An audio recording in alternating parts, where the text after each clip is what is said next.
అది ఫ్రెంచ్ కాలనీలో ఉంది. ఆయన ఫ్రాన్స్ పోయి రోజుకి 8 గంటల పని విధానం సాధించింది ఎవరైనా ఉంటే మొట్టమొదటి భారతదేశంలో భారత ప్రభుత్వానికన్నా ముందు పాండిచ్చేరిలో కమ్యూనిస్ట్ పార్టీ రోజుకి 8 గంటలు సాధించింది. భారతదేశం మొత్తం మీదకి వచ్చింది. అనేక విషయాలు చాలా చాలా చెప్పొచ్చు, కొంత టైం కూడా లేదు.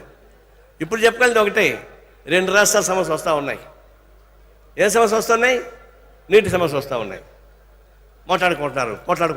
నేను ఒకటే చెప్పి తెలుసుకోండి, ఇక్కడ ఉమ్మడి రాష్ట్రంగా ఉన్నప్పుడు కూడా నదీ జల వివాదం ఉంది. ఉమ్మడి రాష్ట్రం ఉన్నప్పుడు కూడా కృష్ణానది గోదావరి నదీ జల సమస్యలు ఉన్నాయి. అది సామరస్యంగా మాట్లాడుకుంటూ ఉన్నాం. ఇప్పుడు 2 రాష్ట్రాలు విడిపోయినప్పుడు నేను జాగ్రత్తగా ఉండాలా. నీళ్ళు అనేది బంగారం తయారు చేసుకోవచ్చు, కానీ నీళ్ళు తయారు చేయడం సాధ్యం కాదు. అలాంటి నీటి పంపిణీ అనేది నేను ముందని పోటీ పడాల్సిన పని లేదు. 2 రాష్ట్ర ముఖ్యమంత్రులు కలిసి కూర్చొని మాట్లాడచ్చు. అందులో చంద్రబాబు నాయుడు అనుభవం ఉన్నవాడు, ఇప్పుడు 4 పర్యాలు ముఖ్యమంత్రి ఉన్నాడు. అలాంటప్పుడు ఆయన చీప్గా ప్రవర్తించకూడదు. నేను విజయవాడ కూడా ఆ మాట చెప్పా, ఇక్కడే చెప్తున్నా. కమ్యూనిస్ట్ పార్టీ అన్ని ప్రాంతం ఒకే మాట చెప్తున్న పార్టీ మాట్లాడదు. ఆయన మొట్టమొదటి దాన్ని పోలవరం బనకచర్లని చెప్పాడు. అదొక కాంట్రాక్టర్స్ మాఫియా గ్యాంగ్ ప్లాన్. అది అమాయకంగా మిగులు ఉన్నాయి కదా, మీరు తీసుకోవచ్చు కదా అంటున్నాడు. అంత అనుభవం ఉన్నటువంటి వ్యక్తి మిగిలిన మాట చెప్తేట, మిగిలిన కోసం మీరు కట్టుకుంటే మరి తెలంగాణ రేపు కట్టాలంటే వాళ్ళు ఏం చేస్తారు?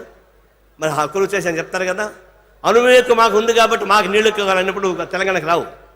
ఇప్పుడు ప్రాజెక్టులు ఎక్కువ ఉన్నాయి ఆంధ్రలో, తెలంగాణ లేవు. ఎందుకంటే మిట్ట ప్రాంతం కాబట్టి, నీళ్ళు లోతు పోతాయి కాబట్టి.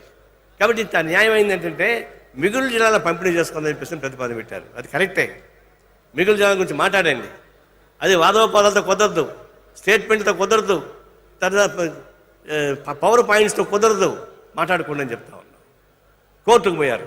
మనం ముందే చెప్పాం, కోర్టు అది పరిష్కారం కాదు.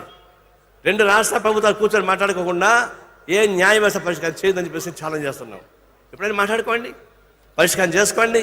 ఇది 2 రాష్ట్రాలకు ఉపయోగపడుతుంది కాబట్టి ఆ విధంగా ఉండాలి, తప్ప పాయింట్ కాదు. ఇప్పుడు ప్రతిపక్షాలు బ్లాక్మెయిల్ చేస్తారు, సహజం. కానీ భయపడాల్సిన పని లేదు. అందుకని 2 రాష్ట్ర ప్రజానీకానికి ఉపయోగపడే పద్ధతుల్లో పరిష్కారం చేసుకోవాలని, న్యాయబద్ధమైన నీటి సమస్య కోసం కమ్యూనిస్ట్ పార్టీ 2 రాష్ట్రాల్లోనూ ఒకే మాట పైన ఉంటామని చెప్పేసి తెలియజేస్తా ఉన్నాం. దీంతో పాటు ఇంకా చాలా వస్తున్నాయి పోరాటం సాగించాలి. ఆ పోరాటం సాగించే క్రమంలోనే ఇది ఒక ఉత్తేజం, ఒక ఊపిరి, ఒక ఆక్సిజన్. ఈ ఆక్సిజన్ తోటి కమ్యూనిస్ట్ కార్యకర్తలు కూడా కథన రంగంలో పోరాటం సాగించాలి, విజయం సాధించాలి. ఈ 100 సంవత్సరాల ఉత్సవాన్ని జయప్రదం చేయడానికి భవిష్యత్తులో మరింత ఉధృత పోరాటాలు సాగించాల్సిన అవసరం ఉందని చెప్పి తెలియజేస్తా సెలవు తీసుకుంటా ఉన్నాను.